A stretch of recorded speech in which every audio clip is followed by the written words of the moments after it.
Hello student and welcome to my YouTube channel English Learner Assam. Aji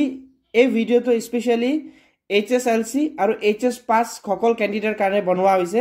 আৰু এই ভিডিওটো খুবেই ইম্পৰ্টেন্ট যি সকলে ভাবিছে তেখেত সকলে যদি এটা ডিপ্লোমা আৰু টেকনলজি কোৰ্স কৰিম বুলি যদি ভাবে তেন্তে এই ভিডিওটো তেতে সকল কাৰণে বহুত ইম্পৰ্টেন্ট ইয়াতে অফিশিয়ালি অ্যানাউন্স কৰা হৈছে এইবাৰ কিন্তু পলিটেকনিকৰ এডমিশন কোনো এন্ট্ৰেন্স নলুৱাকে হ'ব বুলি তোমালোকে দেখা পাইছে government of Assam state council for technical education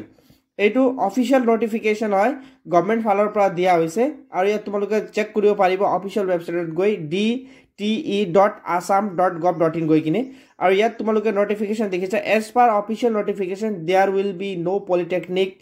admission test আগত কিন্তু PAT কন্ডাক্ট কৰা হৈছিল এডমিশন আগত কিন্তু এইবাৰৰ পৰা কোনো পলিটেকনিক এডমিশন টেস্ট লোৱা নহব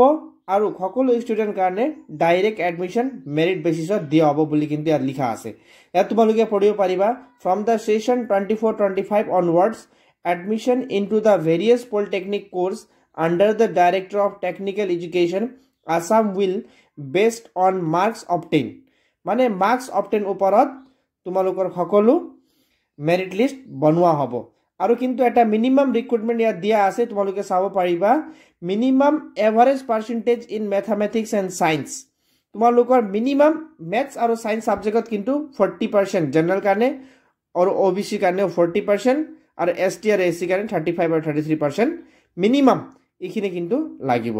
আৰু তোমালোকৰ অনলাইনটো আৰম্ভ হ'ব 1 জুন পৰা অলৰেডি স্টাৰ্ট হৈ গল আৰু কিন্তু লাষ্ট ডেট আছে তোমালোকৰ 15 জুন 2024 আৰু ডেট অফ তোমালোকৰ মেৰিট লিষ্ট অতি সোনকালে ডিক্লেয়াৰ কৰা হ'ব